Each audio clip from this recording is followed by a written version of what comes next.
Hey there is human stoicism. Welcome back to our channel. You should never trust or respect these 9 people. Epictetus once said it is not that some things are by nature good and others bad, but that judgments and opinions make them. So stoicism is a way of life that helps us figure out which people to trust and respect as we go through life's many relationships and encounters. Today we'll look at some thought-provoking examples of people who, according to the Stoic way of life, may not deserve our trust and respect. Stoic thought says that we should only trust and respect people when we have to. This is because virtue is more important than anything else. So who should we be? Careful to trust and respect, from the ghosts of lies to the silent echoes of flattery. Join us as we talk about 9 types of people who make it hard to trust and respect others. Before we start, we should all ask ourselves, how do these people affect your trust and respect for others? How does Stoicism help us respond with wisdom and calmness? Because it's not in condemnation that we find comfort, but in understanding and insight that lead us. If you're ready to start this important journey, every struggle is a chance to learn and grow, and every encounter is a chance to learn how to grow, and every encounter is a chance to learn how to live a good life. Comment to show that you're ready to learn more about the timeless teachings of Stoicism. Let's work on getting the wisdom and strength to know when someone isn't deserving of our trust and respect, and on developing the qualities in ourselves that make us deserving of it. Number 1, the gossip monger in the web of human interactions. Trust and respect are the most important threads. However, some people cut themselves off from the virtue of integrity by the way they act. For example, Clara was known for liking to gossip. What started out as harmless whispers shared in private soon turned into a web of mistrust and disrespect. Among her friends, Clara, who had been a trusted confidant, found herself alone with her words. No longer be. Stoicism teaches us that our words should show what kind of person we are, and gossip goes against the Stoic values of honesty and respect for others. It tears down society, making people dislike each other and spreading lies. People who gossip lack self-control and don't care about other people's dignity, which are all things that go against Stoic principles. Epictetus, a Stoic philosopher, once said that we should care more about our character than our reputation, because our character is who we really are, and our reputation is just what other people think of us. He meant that gossip hurts both our character and our reputation, so we should take on the role of the gossip. To communicate with sincerity and respect, we must be careful with our words and make sure they aren't used to put others down or cause disagreements. Instead, they should be used to encourage and bring people together. By doing this, we align ourselves with the Stoic ideal of living in harmony with our true nature and build relationships based on trust and respect. Let this story of Clara serve as a reminder of how damaging gossip is and how important it is to nurture relationships in the world of Stoicism. The way we say things is just as important as what we say when we want to live a good life. People often think of gossip as idle chatter, but it has a big impact on relationships and social interactions. The main character in this story, the gossip monger, stands for how stories and hearsay spread through communities. By learning about the psychology and effects of gossip, we can see how complicated its role is in how people connect with each other. Social currency. Rumors are a form of social currency that people use to make friends move up in social groups and show their power. The gossip monger uses this currency to make money by using knowledge to change people's minds and relationships. Why people gossip. People naturally like to talk about other people because they are curious. They want to make friends and they want to improve themselves. The gossip monger takes advantage of these drives by spreading stories to further their own goals or meet their own emotional needs. Changes in relationships. Gossip can make people feel closer to each other by encouraging them to share knowledge, but when used intentionally or irresponsibly by the gossip monger, it can also break down trust and relationships. Cultural and organizational dynamics. Gossip is common in many places, like schools, workplaces, and neighborhoods. It shows how cultural norms and power systems work. The gossip monger knows how to work with these processes and changes people's opinions and social orders by carefully spreading information. Though gossip may seem harmless or fun, it can have serious effects that can hurt people's reputations, cause arguments, and cause mental pain for those who are the target of rumors. Knowing the moral effects of talk is important for reducing its bad effects and building a culture of trust and respect. We can learn more about how people behave and how important it is for communities and relationships to have healthy communication by looking at the part of the gossip monger and how gossip works in society. Number 2, the selfish person. Are you often the target of someone's excessive anger or pride? If so, you probably feel slighted and disrespected every time it happens. At the heart of these situations is probably a narcissist, someone who is too focused on themselves, their pride, and their own needs, often at the expense of others. We see narcissism as more than just self-love. It's an inflated sense of one's own worth and a desire to always be the center of attention. The narcissist wants to be admired and doesn't care about other people, which can cause trust and respect to break down. Think about Damon's story. Damien's narcissistic tendencies slowly broke down trust between him and his friends. Damon always wanted to be the star, and celebrating the successes of others, look upon them with envy. To spot an envious person, watch how they respond to the successes of their peers. Does their face light up with joy, or does it darken with discontent? People who are jealous don't just want what other people have. They also hold grudges against those who have.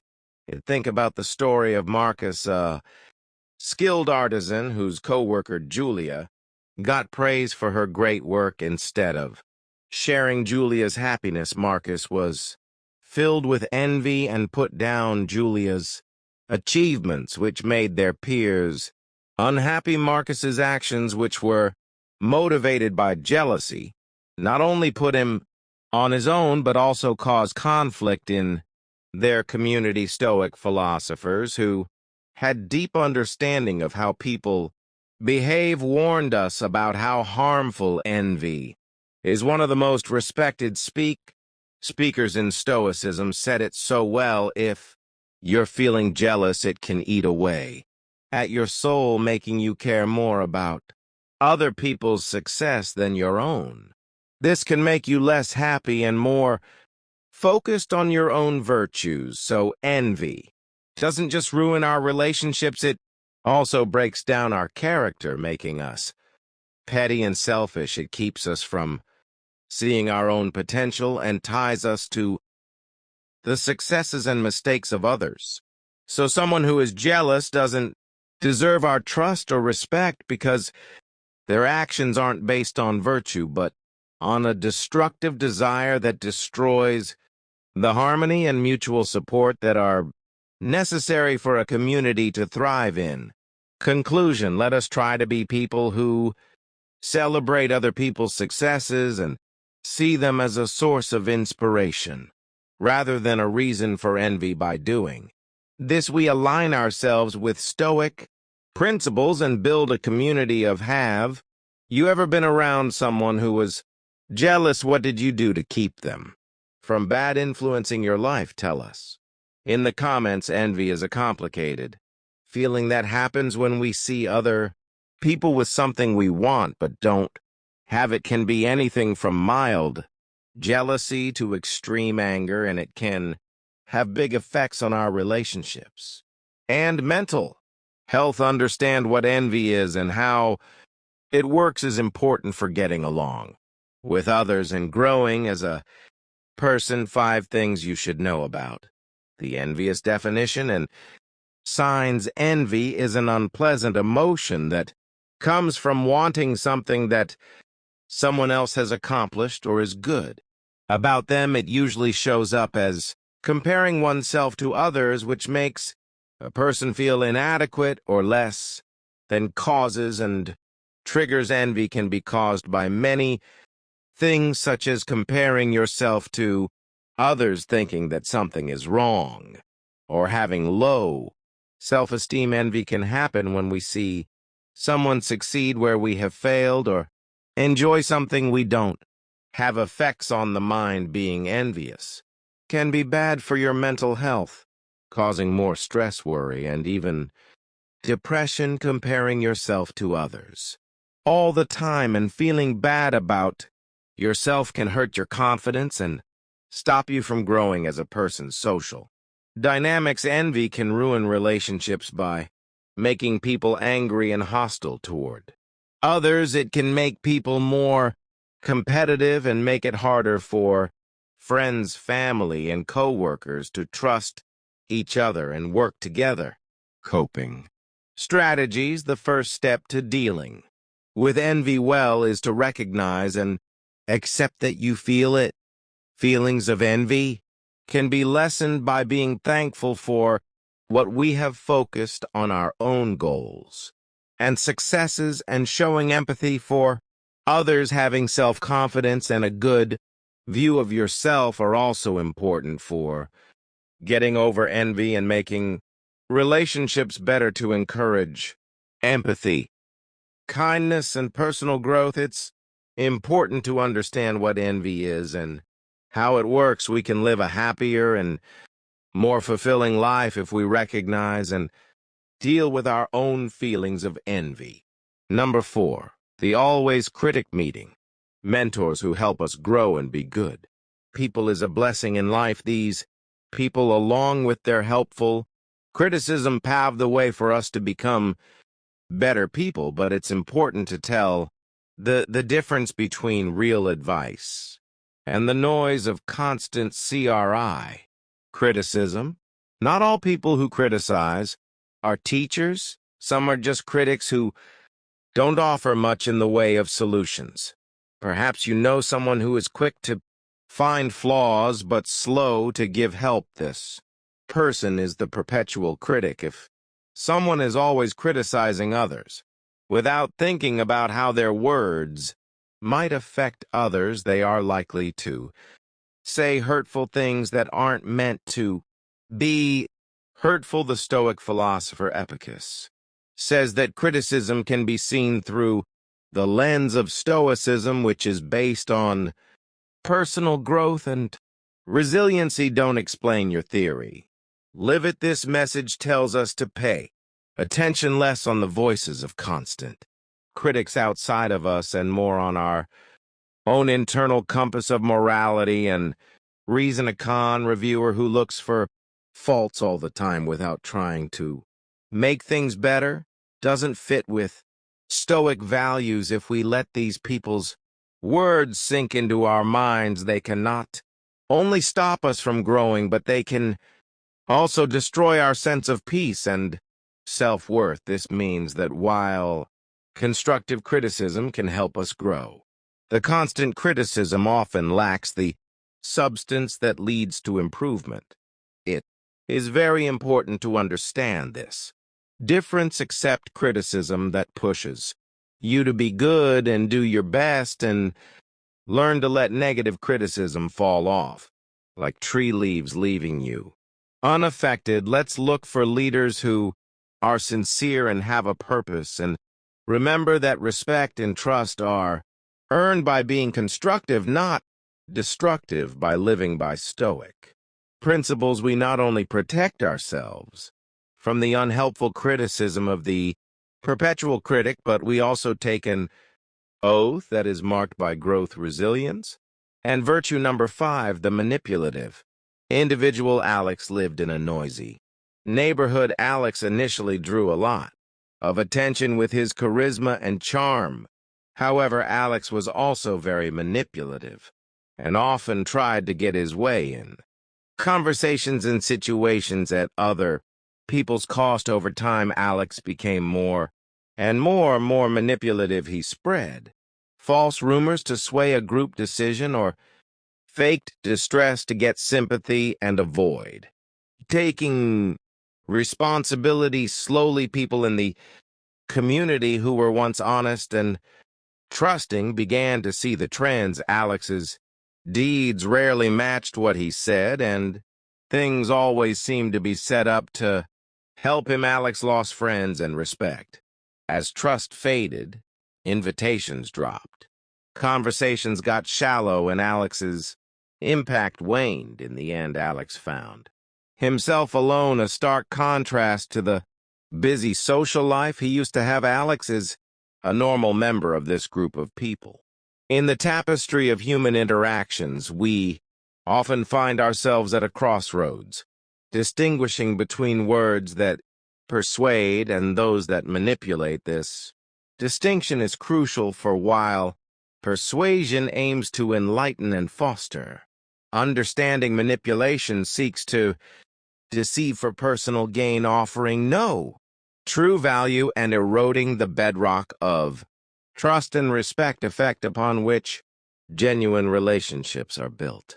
Manipulative behavior is fundamentally at odds with Stoic principles, which value virtue, honesty, and integrity above all. Stoicism teaches us that our actions and words should align with these core virtues, fostering trust and respect in our relationships. When manipulation enters the equation, it erodes these foundations, leading to a loss of trust and ultimately respect. So how do we, guided by Stoicism, recognize and guard against the manipulative individual?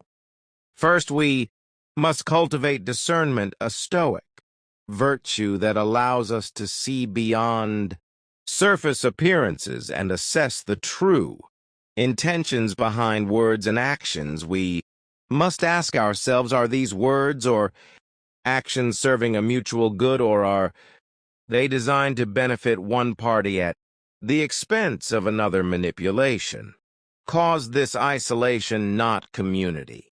Harshness, it was a poignant reminder of the Stoic belief that our actions and choices define us, and in the pursuit of virtue, there is no room for deceit or manipulation. There are people who know how to manipulate at others. In every social group, it is very important to understand the strategies and reasons behind manipulative people, whether they are in personal interactions, the workplace, or even in society as a whole. We can keep ourselves and others safe from these bad habits if we can spot them. Here are 5 important things you should know about people who are manipulative.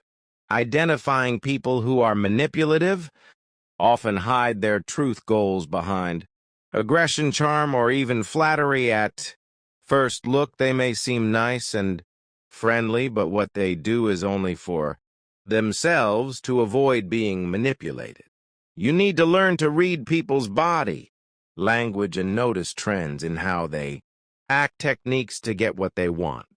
Manipulators use many techniques, such as lying, making people feel guilty, gaslighting, and playing on people's feelings. They take advantage of their targets' flaws and weak spots to take control of a situation or get an edge over it. Knowing these strategies can help us stay independent and fight their impact. Reasons. There is a complicated web of reasons behind the act of manipulation.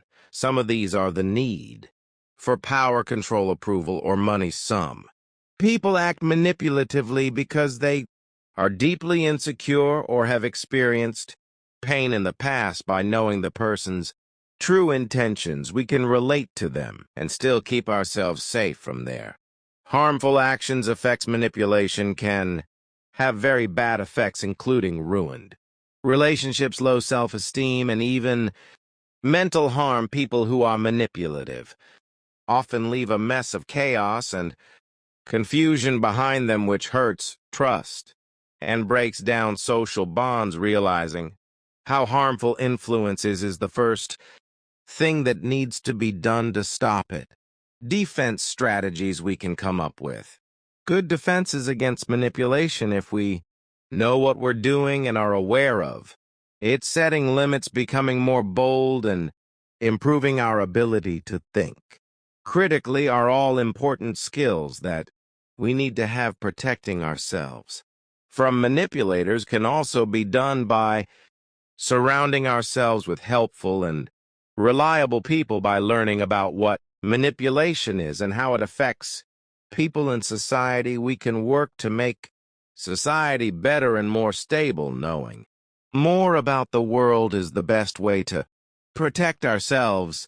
Number 6, the flatter when people engage with each other. Honesty is a key part of building trust and respect. However, there is a character in a U.S. called the flatterer, whose fakeness destroys this very foundation. Thomas was known for flattering people too much. His words were sweet, but they didn't carry the weight of sincerity. Over time, his friends started to doubt the sincerity of his praise, which led to a loss of trust and respect. His relationships, which used to be deep, became shallow because he liked to flatter people more than tell the truth.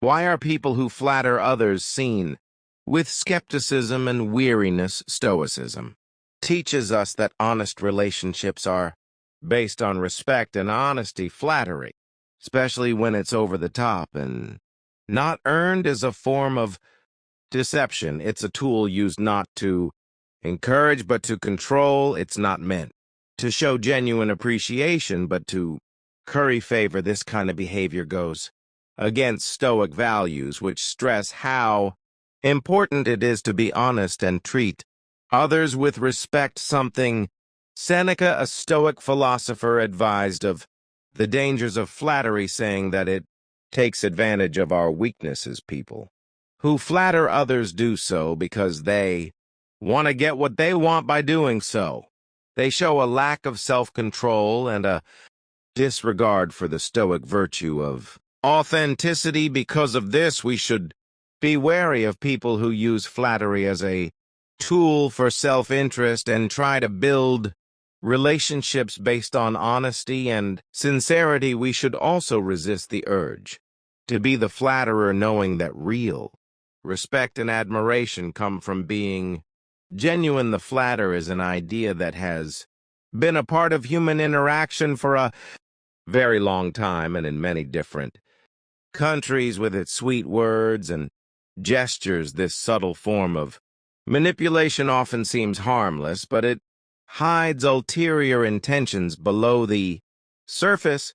It's important to understand how flattery works so you can get along with others, avoid being lied to, and tell the difference between real praise and sneaky influence. The illusion of affection. Flattery often looks like real love